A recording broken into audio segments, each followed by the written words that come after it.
limang araw tayo nagsama-sama sa kasiyahan at kakulitan. At ngayong last day, masaya talaga tayo, lalong-lalo na ako. Dahil babalikan natin ang mga memorable na nangyari sa Pinoy Big Brother Teen Clash of 2010. Siyempre yung mga comments niyo, welcome yan lahat dito. Just text BBReact space, in space, your name, comment, your message, and send it to 2TC1 for Globe, Sun, and Touch Mobile subscribers. At 231 naman po para sa Smart and Talk and Text. At siyempre, i-tweet nyo ngayon yung mga memorable na mga kaganapan na nangyari sa Pinoy Big Brother Teen Clash of 2010. I-tweet nyo sa Clash Uber. Okay? Meron na tayong isang araw na lang. Wow! Wow! One day na lang at makikita-kita na po tayo sa ating Unite at the Big Night sa Inares Sports Center sa Antipolo City po yan. Again, yung mga meron pong tickets at early as 5 p.m. po, magpunta na po kayo doon para hindi kayo ma-traffic. Wow, ma-traffic. Para hindi kayo ma-haggard.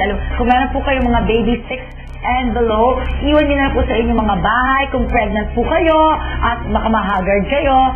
Tapos yung mga may heart problems. Nako, very mga broken-hearted, pwede kayo makisaya doon. You're welcome.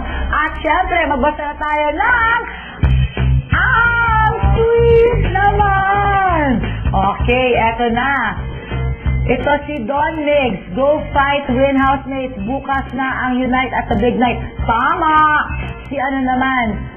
Oh, ito si Lobob. When PJ and Jason visited. Oh, yun ang pinaka-memorable para sa kanila. That's so sweet. I'm sure matutuwa si Paul Jake at saka si Jason sa mga Paul Jakers, hello, at saka sa mga Melason.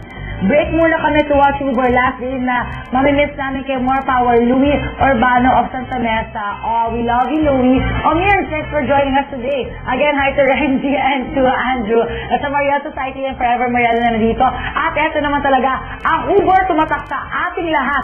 Ang talent ng ating mga Big Six. Panoorin nyo to. Kayo lang makakanood. Isang araw bago malaman kung sino ang tatanghaling Pinoy Big Brother Teen Clash of 2010 Big Winner, gusto namin maipakita sa inyo ang talent ng Big Six. Simulan natin sa Uber sa Hyperdance moves ni Devon.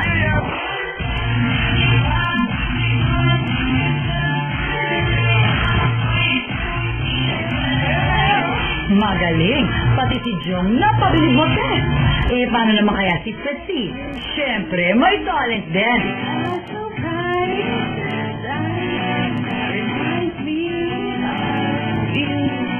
Magaling, magaling. Ngayon naman, puntahan naman natin ang mga guys.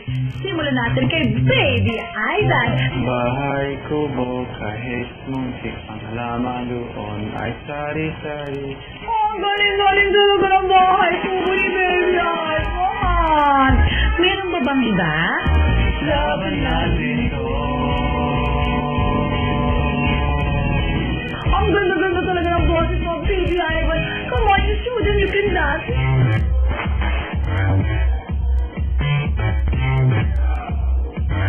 Oh, ngayon naman, si James naman magpapakita ng talent niya.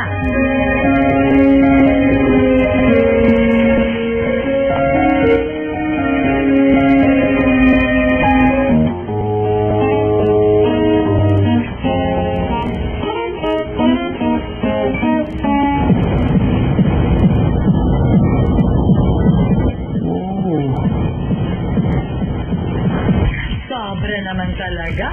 Ngayon naman, si Brett naman ang magpapakita ng talent. What's thinking about? Are you thinking of me? Pero alam niyo ba na itong si Ryan, as in talagang talented pagdating sa sayawan.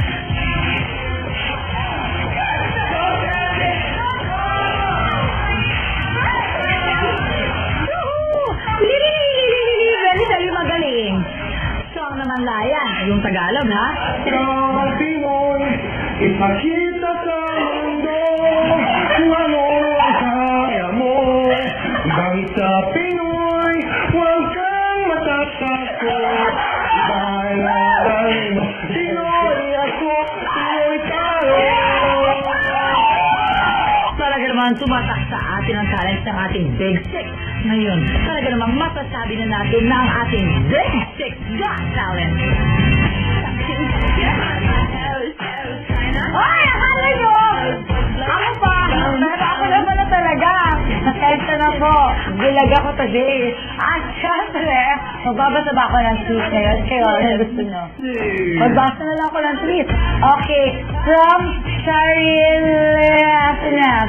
Mamimiss ko ang chiwa-chicho ni Lion. Ha ha ha ha. Ang ganito kapag yun na po ang pag-vote dahil bukas malalaman na natin kung sinong tatanghaling big winner ng Pinoy Big Brother Teen Clash of 2010. At ngayon naman, ito po ang nakakatuwang tagpo sa bahay ni Kuya. Hulaan nyo kung sinong video dito. I'm sure ang mga housemates to. Watch this! Watch it! Enjoy it! 5 araw tayo nagsama-sama dito sa Uber. Kaya't may mga pangyayari sa loob ng bahay ni Kuya na nais kong balikan natin. Narito ang mga kwentang kaganapan. Kasi tigas na nga ng batul. Uy, hindi naman pag ginawa ko. Yo! Hindi ba ito? Saan? Sige, basahin tayo.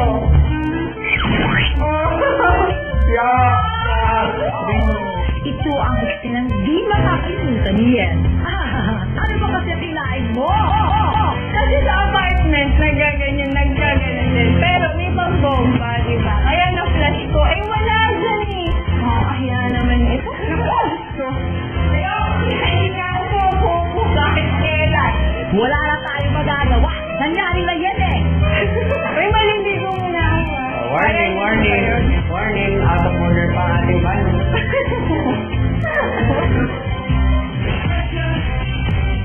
Sa pagaling niya naman mag-hula hoop. Ganito ang nangyari kay Ryan. I accept you.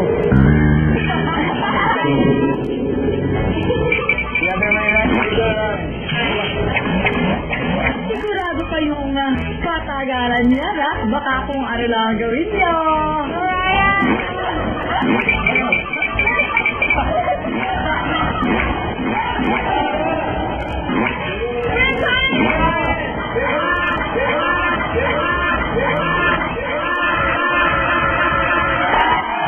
Yan ang mga nangyaring kaguluhan sa loob ng bahay ni Kuya.